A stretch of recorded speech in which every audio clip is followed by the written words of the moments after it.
I just want to thank everybody for allowing me to be with you this afternoon on a Friday, where we're coming in for a landing, I suppose, so to speak, with all the other webinars that we might have attended this week, or the time we're spending just trying to figure a lot of things out. And I'm grateful for the opportunity here. Lee, your team at Pankey have been fabulous in organizing and curating these webinar series.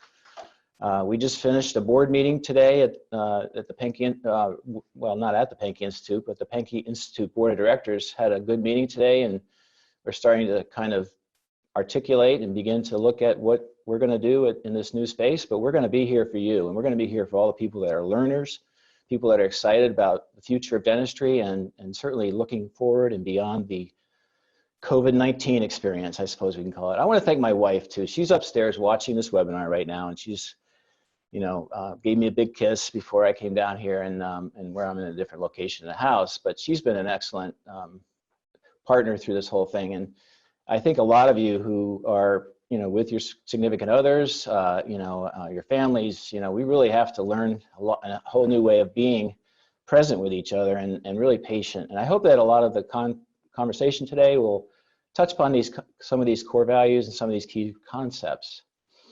I know a lot of you are stepping up to the plate too. A lot of you out there are really good at keeping us connected and helping us learn together. So a lot of learning going on, but also a lot of time to really reflect. I would like to present a more process-oriented discussion, really focusing on what we're seeing, how we're thinking, and ultimately how we're doing as leaders in this current moment.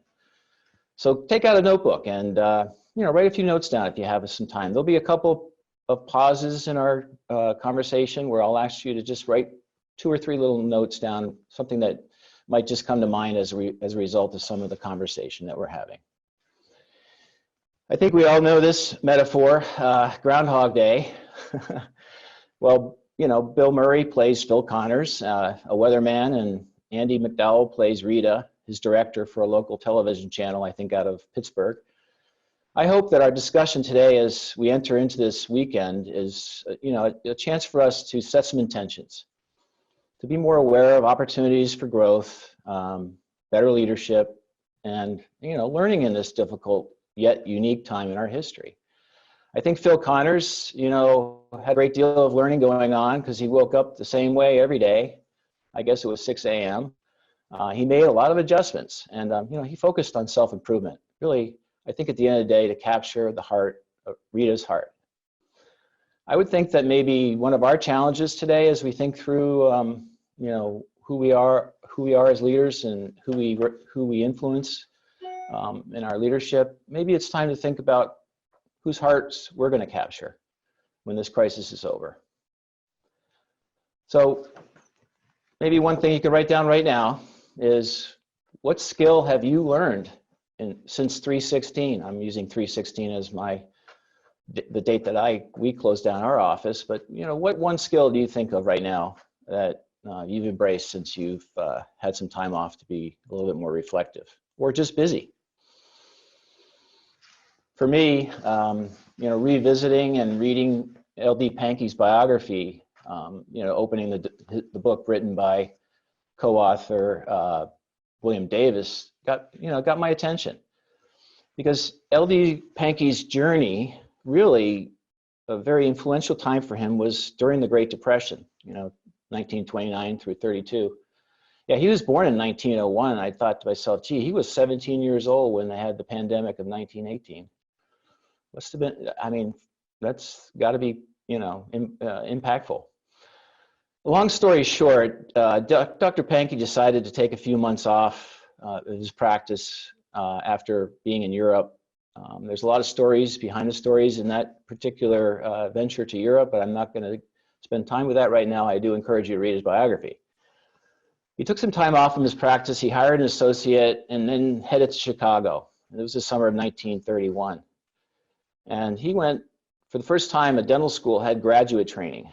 And the graduate training was really centered on advancing behavioral sciences and dentistry.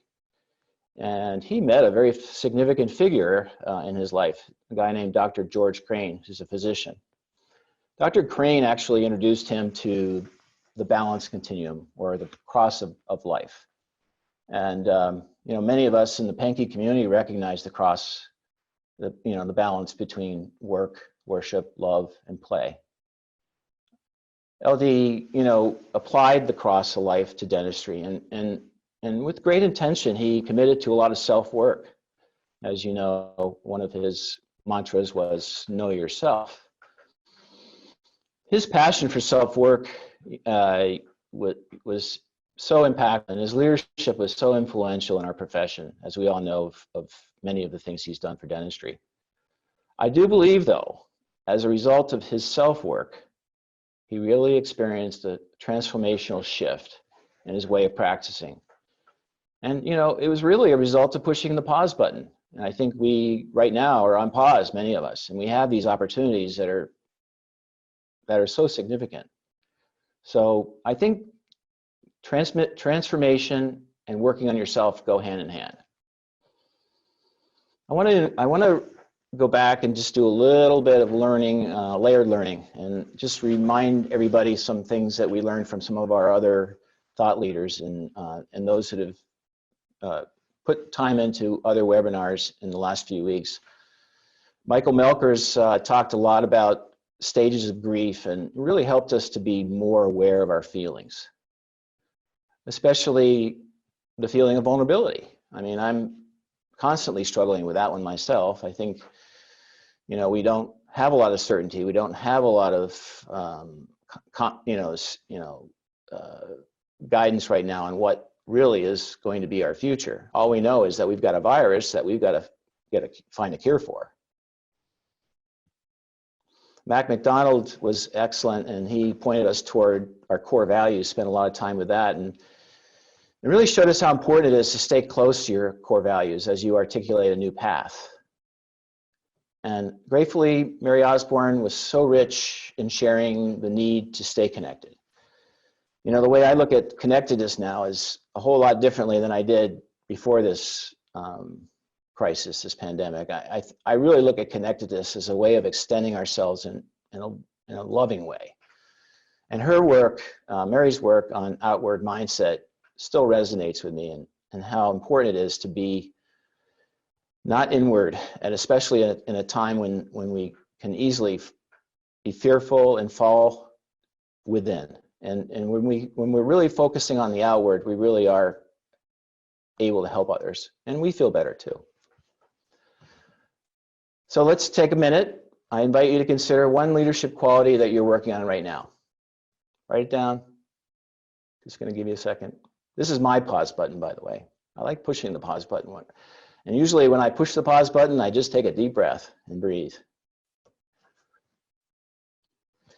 So as I've been thinking a lot about my leadership and those that I'm close to and those that I'm influencing, let me just call out my team. I know a few of them are on this webinar. Thank you so much for all you've done and what you've done to really just help us continue to collaborate during this time. Also want to talk to our Pankey Study Club, who a lot of them are on this webinar as well, and I keep saying calls because I'm so used to Zoom calls. But thank you so much for all you've been doing to share and collaborate with one another, and it's been nice to have the connections that we've had together.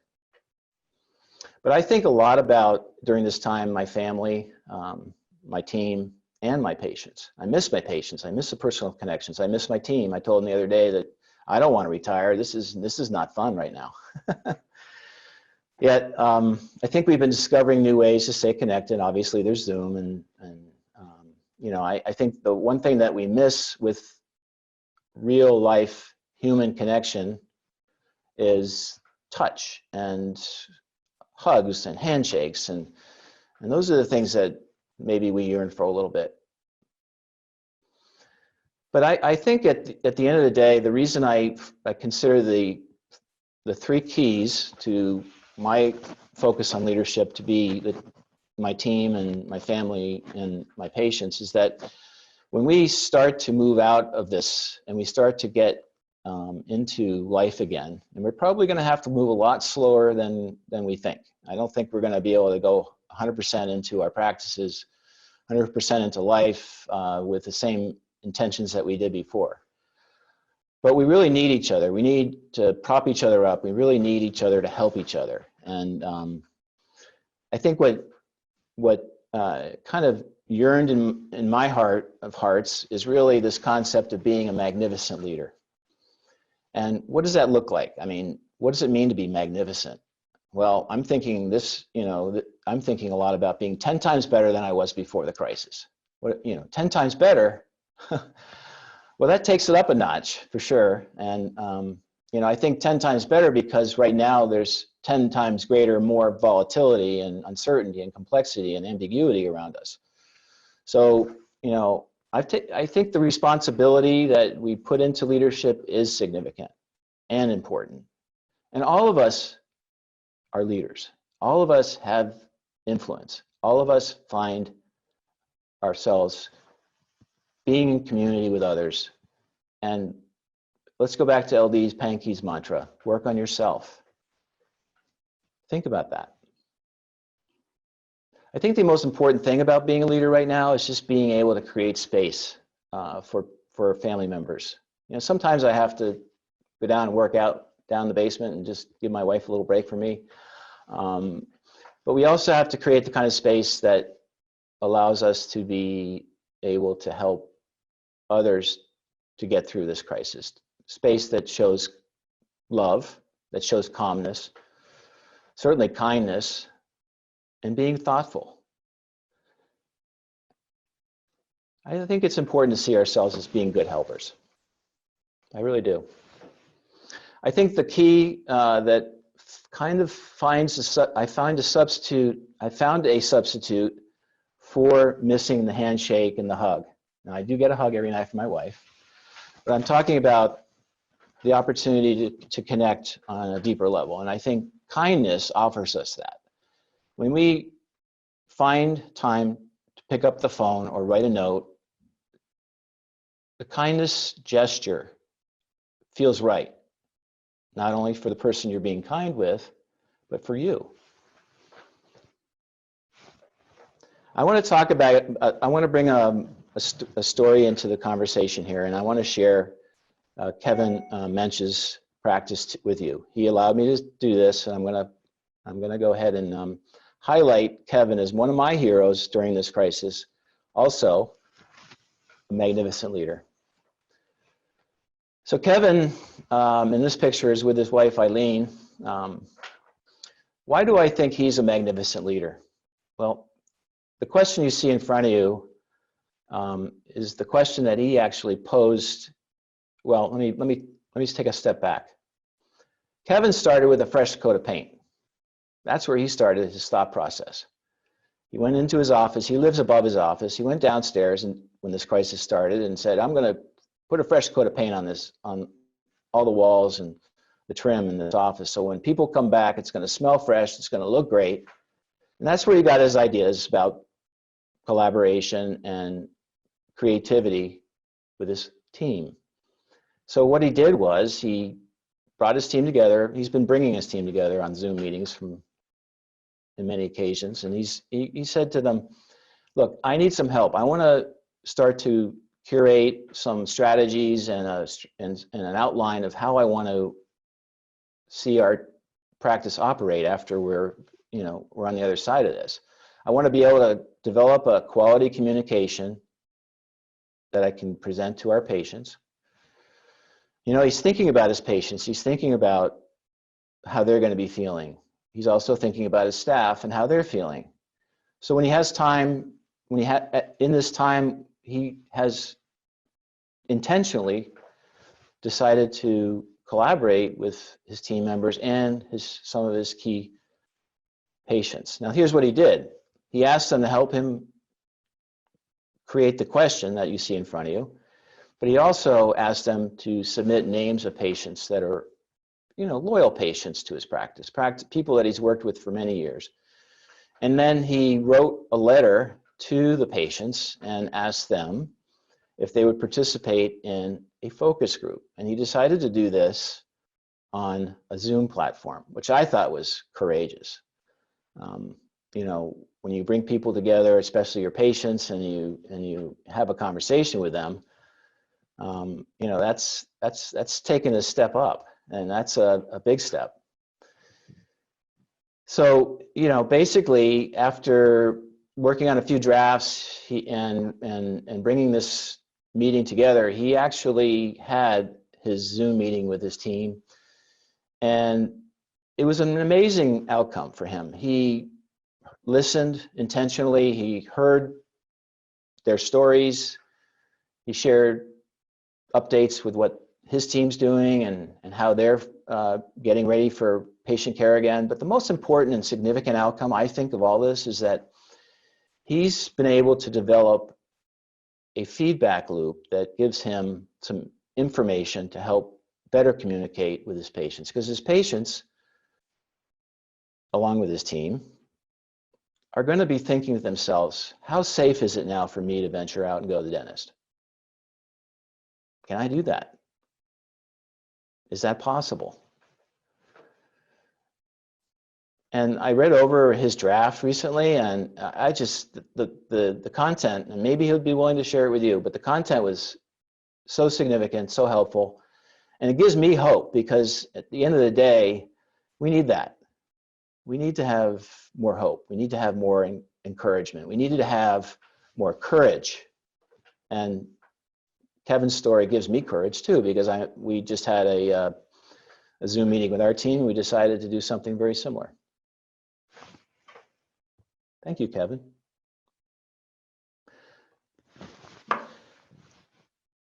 So what gives you courage? Write down right now, whatever's in your head, in your thoughts right now, what is it that gives you courage? Well, a person that brings courage to the stage of dentistry is Joan Underschutz. And Joan has been a significant figure in dentistry for many years. I asked her how many years. She just said, well, just many years. I consider her a great helper in dentistry, a longtime friend. She's been with us and our team for different retreats. And the other day we had a Zoom meeting, and I asked Joan to join us. And the question that she helped us with was, what makes this time hard for us right now? We had a good conversation. It opened up a lot of floodgates. So Joan, I'd like you to come join us on this wonderful webinar, and I'd like to set the stage for right now is the opportunity for us to kind of tackle a couple of questions. I think questions that people are thinking about, that are important and significant. So Joan, hi. Hi. Thanks Welcome. for having me. It's so lovely to be here. Yeah. Well, it's lovely to have you, and I think your voice in dentistry really helps calm the waters.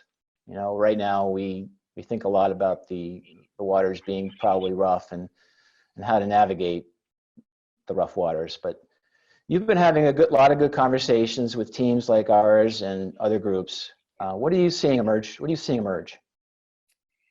Well, you know, every week has been different as we travel through this time. And so I think that what has, at first, you know, we were all sort of in denial, at least I was. And what I was hearing people saying was, we're going to get through this and get right back, you know, at it, full steam ahead, so we don't lose any time. And as we all then began to realize, well, it isn't going to be a 10-day thing. And we now recognize that Bill Gates, who is one of the people that I look to as a scientist and as a thought person who really is a thoughtful person, is now saying it's going to be 2 years. That I think we've gone through the stages of grief in terms of being sad and anxious and angry, and then back up to denial. And now with the conversations in the world about when is the you know, the culture going to open again, The conversations this week have been very different in that people are talking about how do I fit my old schedule into this new norm.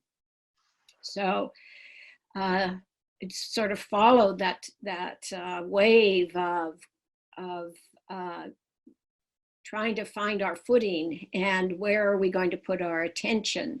So there's been, again, is I think a lot of different kinds of discussions. This week, I think for myself, though, what I realize is that it is going to be a long journey for us, and that I've been hopefully this week coaching people to look at the reality that we're not going to go back to the old way of doing things. It isn't like just going to be over and then we start again as it was, except we'll have a few more, personal protective pieces of gear on. I really don't think that's what's going to happen. And so I've been hopefully coaching people to really look at that. It's been a radical upheaval, and we need to really put on our best thinking and intuitive senses about how do we find our way forward. Thank you. But I do think I like your word calm, because it doesn't mean we're going to be calm all the time. The part that I would add to what you said is that when we're connected and we don't feel isolated, I think that's what helps courage come forward. I think when we feel connected and we understand ourselves and others, I think that's a source of courage, because we don't know. We're going to have to take some great leaps of faith. And this is going to be a time in which I think connection is going to matter more and more. So thanks. Yeah. So, bringing Kevin's story into the conversation really leads me to that, the importance of connecting with your team, and really bringing them out a little bit more into the conversation, but also helping them trust themselves. I think if I had one intention that I think lies beneath the surface, that I wouldn't want to say, I want you to trust yourself, but I think if I bring trust to, to them by asking them for their help and trusting myself that it's okay to get a helpful hand, that builds some momentum as we begin strategizing for the future. What do you think about trust in relationship to this? I really think that this is going to be a time when I've been saying this for the last week, that collaboration, leadership is going to thrive as we get better and better at collaboration. I think what my friend Kevin has done, the action that he took to talk with patients and ask for feedback and help in crafting a protocol or a system that really reflected patients' input, I think that's a radical step, because I think oftentimes as leaders, we think we know what patients want, or we make up a story we know from our history of being with patients. But we don't often ask patients really how can we do this in a way that fits for you? And what are your concerns? I believe that's a wonderful collaborative adventure. But I would take it another step forward in that is I would ask all your suppliers, all the stakeholders, because dentistry has quite a community of people who you interact with in terms of what helps your business go, from the postman to people who clean for you. I mean, you have many, many stakeholders that you can begin to invite into this conversation. And that conversation is what's going to make this a very safe place. Because, you know, one of the things I learned is when I was very, very early in my career was the people who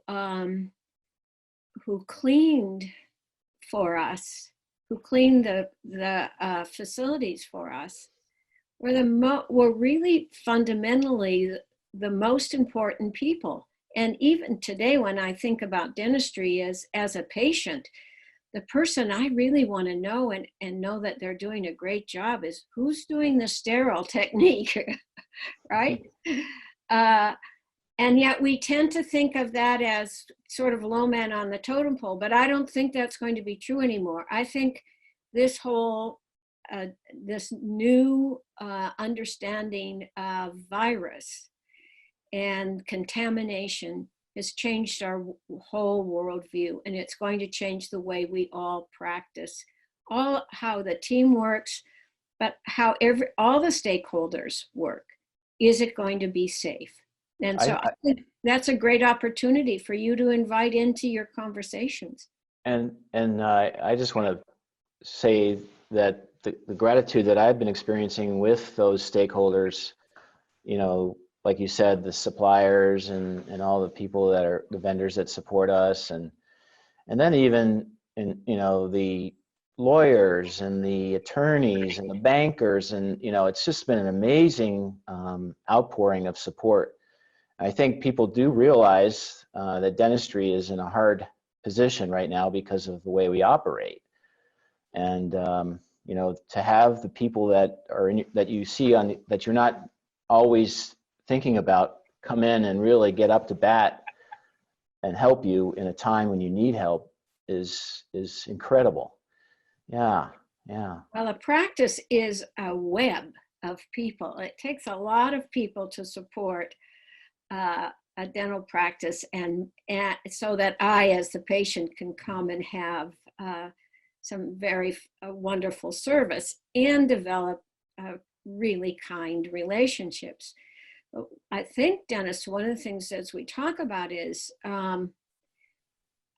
really being willing to ask people, our patients and everybody, what is it that's going to help you be safe? What do you know? What can you tell us? And it really doesn't mean, okay, now we're done with that question. I think that that's a question we want to keep asking, because for some people it's physical safety, but for other people it's going to be psychological safety. That my brain may say, oh, I know you have this part done, but there's going to be other things that could pop up for us. So this conversation about safety, although we may have had it before, we're in a new time about really understanding that. So we shouldn't take for granted that people come into our office and assume that we're doing everything right, even though we are. We need to pause with our patients. Speak to me as if you're a patient going into a dental office right now. What are you thinking about? Well, there's a lot of things that I think about, but the biggest one is that has to do with the connections. As a patient, one of the things I love to do is spend time in the greeting area and to be able to talk to the person who made the appointment for me or whatever, and hear about what's going on in their life, and also the other people in the greeting room. So that for me, a big part of my connection to the people who provide me wonderful, wonderful care are the social and the relationship connections. And I dearly look forward to seeing people. That's going to be a big shift. But the other big shift is going to be totally new to me, is I have never questioned anything about safety, personal safety in the practice that I go to. Mhm. I've always had an enormous amount of trust. But right now I know that my trust in everything physical about cleanliness or safetyness is challenged. I know that I can feel my own anxiety. Um, and I don't believe there's going to be a routine visit for many years. You know, I sometimes I say, oh, I'm just calling up to make sure that you have me for my routine visit. And I'm not going to have a routine visit. Mm. All going to be different. So the way Kevin has, the path that Kevin's on, the way he designed his strategy around collaboration and communication and trust, of course, is, you know, having some type of document that you either send personally to patients or through email. That's part of the story, right? Then what, you know, then what does it look like when they actually enter into your office? How they feel? If they're, they're going to be feeling like that maybe they're losing something. You know, the grief that they might have from not being able to see business as usual. Right. Yeah. I would guess that there will be people who will be, it will be, again, the whole range of experiences is that we don't know where everybody will be. What we could do is ask. I'm not saying we know, because we don't know. What I am suggesting is it's going to be helpful if you just give yourself the grace to ask people and to listen carefully, because it's through listening in which I think we'll find connection. And that connection, I think, is going to be the piece the thread that we're going to hang on to as we navigate this, because there isn't anybody who really knows yet. So this conversation around that we've always heard a little bit about, that is certainly part of the mission of the Pankey Institute, is the connection, is deeper connection and relationship-based focused care, and training dentists to be comprehensive about their approach, but not eliminating the personal side, really slowing it down and being with the patient, being present, is going to be helpful, right? I think I believe that's going to be a significant advantage for people who've been on that path already. I think that's going to be a huge advantage for them. Yeah. So there are new opportunities. Go ahead. I'm sorry. I was going to say the other thing about the Pankey Institute, though, and places where people gather, like study clubs, that's going to be really important more and more for the next few years. It's, in the past, it may have been nice, or it may have been kind of the icing on the cake. I think it's going to be fundamental. And I'd invite all dentists into finding communities of that you can be in good friendship in, that you can support each other in, that you can ask questions. And it's not just an exchange of information. It's a place where you really can know that people have your back. I think that's going to be really, really important. And we're learning a little bit about how to do that through our online presence, but it's not as easy, right? It's not as easy, but I do believe that we'll be better at it. Maybe we're just starting that process.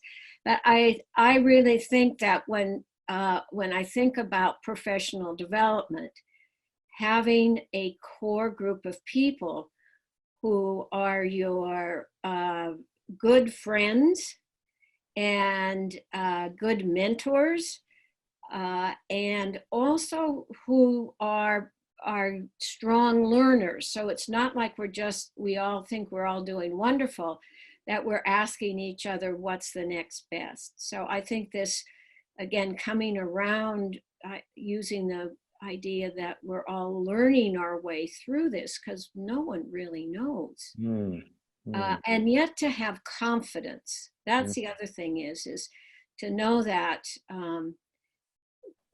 every question is out there, so we don't know, And the other side of that is to really be able to anchor in our own confidence that we'll find our way. Yeah. Both Yeah. of those things are true. I like that. Thank you for sharing that. And I think it's time for someone to write a couple of thoughts down. Some of us, to, if you're writing, to think about one intention that you might have as an influential leader.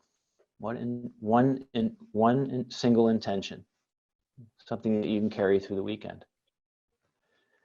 So why is our leadership so significant? Why, I spoke about magnificent leadership, like Kevin's story, and being a magnificent leader and upping the bar 10 times.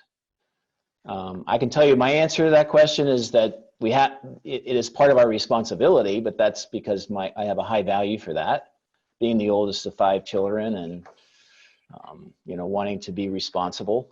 But Joan, what do you think? What is the most important, why is that a significant thing to do, to be stepping up to the plate?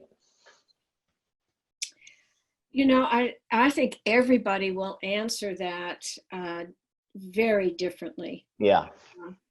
Again, as when you talk about it as it's our responsibility, I feel it is a calling, and I always have, though. I know that from the time I was a young person, I felt a calling to be willing, if there's a fire, I was the one who would go toward the fire. I had a calling toward wanting to be in it rather than back observing it. So for me, it feels like this is a very important time. But the other part of that is I have this strong continuity connection, and that is I believe what we do through this time is going to fundamentally shape our culture and the health, what we think of as health, for our children and our grandchildren. And that's a really core value for me. Is one is health is a core value, has always been a core value of, I've always wanted to be well, not just healthy. I've always wanted to thrive and be well, and to live a life with that core value. But it's a dear value that I hold for my children and my grandchildren. And I tend to think out of this model of my behavior is going to be the foundation for 7 generations. It isn't all about me. It's really about what we do in the next couple of years, I believe, is going to significantly influence the next generations. How do we actually start thinking that way when we're in the midst of a crisis like that, like this? Well, it's always both and. I think part of my understanding of Dr. Pankey was that he really began to recognize that that when we make decisions, we're always looking at a process from many points of view. The cross is, the model of many views. Right. And to be able to hold all those views separately and recognize they influence each other. All the cross of life at the center is a place where those influences come together. And so developing that capacity to be able to look very specifically of what do we need to do today, and to be action oriented, and to also be able to jump up on the moon and look back and say, what's really going on? What is this whole system? What are the influences that are happening? So I can do both of those at the same time, not one or the other, but both. I think that's the significance of leadership, is being able to do that, having both the personal perspective and the community perspective at the same time. Yeah, I like that concept of getting up on the moon. I look at it as like getting up on the balcony, but and looking down at the situation while you're in it. Even when you're having a conversation with a patient, trying to understand deeply what's going on, not just with the words you're using, but the emotions and the feelings that are being expressed in the body language and so on. Yeah, and generational, generative leadership to me is a whole nother conversation. Maybe we'll have to have another webinar about that one. Yeah. So I think the next moment would be a pause to just think about your significance as a leader and what quality of leadership is in your heart right now.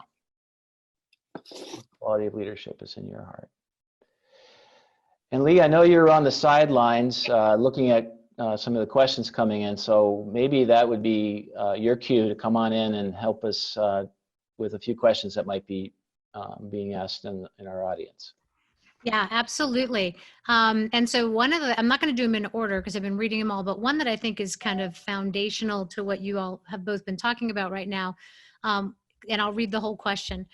What do you mean by, and in quotes, collaboration and leadership, question mark? Does this mean that there's more than one leader, and won't that be like too many captains steering a ship? And I wanted to start with that one because I do think that's a foundational question I hear often when we start to talk about teams and leadership. So I wanted to give you and Joan a chance to address that one. I'll share my story, then I'll let Joan jump right in. When we have gatherings as team members, we talk a lot about individual leadership and knowing yourself and really working on yourself. Making that a high priority, because the more you invite openness and awareness to being a better human being. We like to be better human beings for each other, but at the end of the day, self leadership is being aware of how you function as a leader is important. And then as a team, there are different roles that each of us serve and responsibilities that we have. And ultimately, there is someone that guides the vision of the greater organization, which would usually be the doctor of a practice. But at the end of the day, the collaboration piece is the piece that really threads everything together. When we're all working together, we're all aware of how we are functioning with each other. We're sensitive and kind with each other. We do have our ups and down moments, but we know how to forgive each other too. I think that's where a collaborative team can be a huge asset to a practice, especially as you start to enter into the conversation around the things we've talked about today. How to articulate these challenges that we have ahead. And if we have the ability to collaborate well and be aware of each of our roles in our team, then the outcomes will be significant. How about you, Joan? It's a big question, isn't it? Well, first of all, I think that Rich Green's definition, Dr. Rich Green's definition of the willingness, and in leadership is the willingness and the ability to influence yourself and others. And for me, that really is a definition, although it's a conceptual definition. It really helps us look at, in the past, we've always thought of leadership from a militaristic point of view. And that meant one leader and one person calling the shots, and it's a hierarchical model. And that model works very well in solving simple problems. But in the last 50 years or 100 years, what's emerged, and I think Dr. Pankey probably was one of the pioneers, and the people who have been at Pankey were pioneers of understanding leadership is really about the ability to gather people together around a core purpose and move toward action that has toward which you set the intention. So It's not about being able to tell people what to do. I think leadership is about the ability to bring people together around a core purpose that we agree on. And I may be the convener of that purpose. I may be the person who says, I want to do this, and I have the dental degree, and I've committed my life to this. And yet the leadership aspect of it is gathering people around that purpose. So I really see collaboration now is a core learning. We all get to learn more and more because it hasn't been a mainstream skill that we learned. And it's now one of those skills that is going to give us a lot of opportunity. It's both an attitude and a skill. So thanks for asking. Yeah. Yeah, it's interesting. Joe and I can remember walking around recently in Northern California at a workshop together, talking about the differences between leadership, management, collaboration, and how we get juggled up a little bit in the semantics of those words, sort of the current cultural meaning of those words, and then how they express themselves. You know, and part of that comes to the follow-up to the question as you were answering. It came in from someone that says, you know, I own a dental office in partnership with my husband.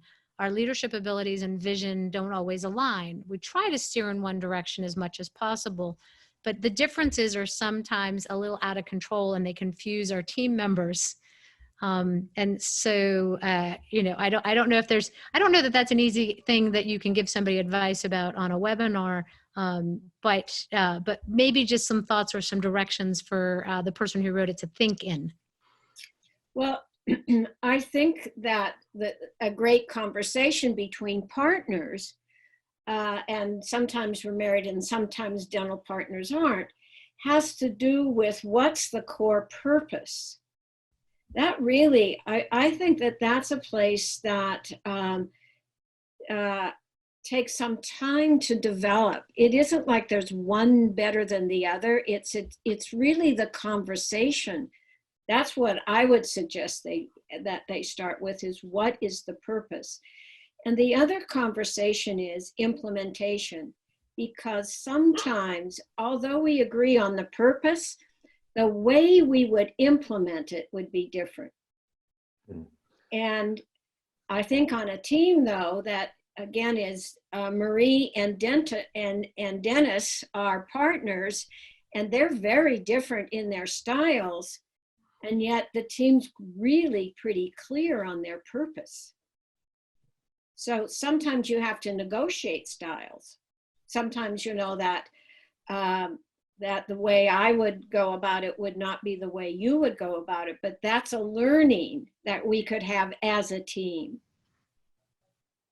That would be the way I would approach it, is this is a great learning time. And my boss is upstairs right now, but we've really enjoyed a lot of growth together in this area and this conversation. And I think, you know, coming together and having people like Joan to facilitate a conversation, to help, you know, bring the good from all parties to the top, and then, you know, really seal the deal when it comes to vision and priorities and collaboration. I think all of us need help. We can't do it alone. And we have people that are out there that can help us, like Joan and the Pankey Institute and other places to learn. But it's just a matter of the willingness to be open and trust yourself so that you can trust others too. That's a big factor, I think, in all this. So I'm going to go back to an earlier question that's a little bit more logistics specific and a little less overarching philosophical. And the question basically asks, what do you think about the idea of a video on your website describing in general, the person typed in the word vague terms, how you're following and exceeding the protocols for your dental society or the ADA in the face of this COVID-19 and all the changes you guys were discussing around PPE and interactions.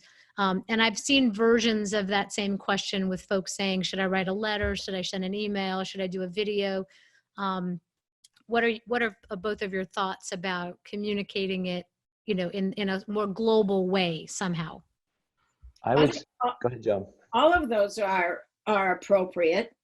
And I think it depends upon each individual to find their pathway, which one fits their practice.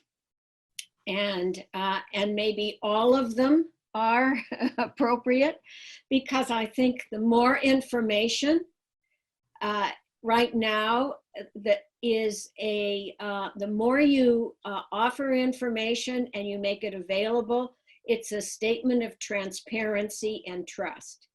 And I think that's the stronger message than just the details, because one of the things is all of these protocols are going to change. So that I wouldn't just get myself set on we have one letter, because we're going to need a few letters. Right. And that's what I was going to say too, is that this things are fluid right now. Things are changing. The stream, it goes off to the right, it goes off to the left. It's so important to, have a consistent message that you offer to your patients, whether you use video or you write a letter or you send an email, that is focused on safety. But getting into the details, some people do like that. Patients love, there are people who are more interested in the details. But, there's always that certainty of change that kind of can change the course. And then, then you're left with, you put a detail out there, but now it's different. But you know what? I think that's going to be in the conversation. One is just putting something on a website. The place where the value of that comes is that now we have something to talk about with patients, to be able to say, we made this website for you, we made this video for you, and we'd love to hear what you think about it. And do you have more questions, or would you add to it? And that we know it's going to change. Yeah. I think one of the most helpful things we can say over and over and over to ourselves and to other people is to foreshadow. This is what we know now, and we're going above and beyond the minimum. Yeah. And there will be more. And for the person who asked that question, I want to give you a lot of encouragement, because we need courage to do things like you're doing. And we need to be able to step out and really say, I care enough about my patients that I want to communicate clearly with them, right, and connect with them before we get back to work. Yeah, and one of the things I noticed that there's been a kind of a group email bantering about amongst Pankey faculty about going back to work and reopening. And really, for me, the biggest learning in that isn't about the specific things different people are doing. It's really about the fact that whatever you do has to be an expression of your practice philosophy and an expression of the personality of your office, because each of our offices have a different culture and personality. And we can go to other people to get seeds of ideas, right? But when you hear something, if it just doesn't land for you, to me, it means it just doesn't fit for your office, your personality, your team, your patients. And whatever does fit will resonate for you. And someone who'd like to make a video what I would say is, yes, make the video. Because you'll learn in making that video. Exactly. And then and check in with our patients to say, well, how was it? Yeah, I would say all of that. Perfect. All right. Well, we've got just like 2 minutes left, Dennis, so I'm going to turn it back over to you to close, and then we'll do the ending logistics. All right, and Joan, thank you so much. Lee, thank you for facilitating. And I'm going to challenge and invite everyone on this webinar who's taken notes to, Joan and I would be thrilled to see some of your ideas that you've jotted down today. So we've got our email addresses listed here on the webinar for you to do that. If you'd like to share what you've written down or some thoughts about what you were hearing today, we would really be thrilled to hear from you. So I think, let's just circle back to Phil Connors, and let's just remember, if you've seen the movie, he became a sculptor at the end. He learned how to be a French poet. He was a piano player. He was considered the hero of the town. And he was even auctioned off to the highest bidder for a date. And of course, that date was with Rita. And then he woke up to a whole new day. I mean, and the day was a new day. And, there will be a day when things won't be the same as they are today. And I hope that, as you look at your leadership and you're taking it up a couple of notches and being an extraordinary, magnificent leader right now, stay the course. But remember, we need each other, and there's people to help you to be better and learn, and I'm grateful for the Pankey Institute for all the learning I've been able to embrace and all the study clubs that I've been able to participate in. So I'd leave you with one last comment. I have a little note down the corner, Desmond Tutu on the right. I just wanted to be reminded of what he said about leadership. He said that as a leader, be the light for everyone, but all you need to do is keep yourself screwed in. Thank you very much.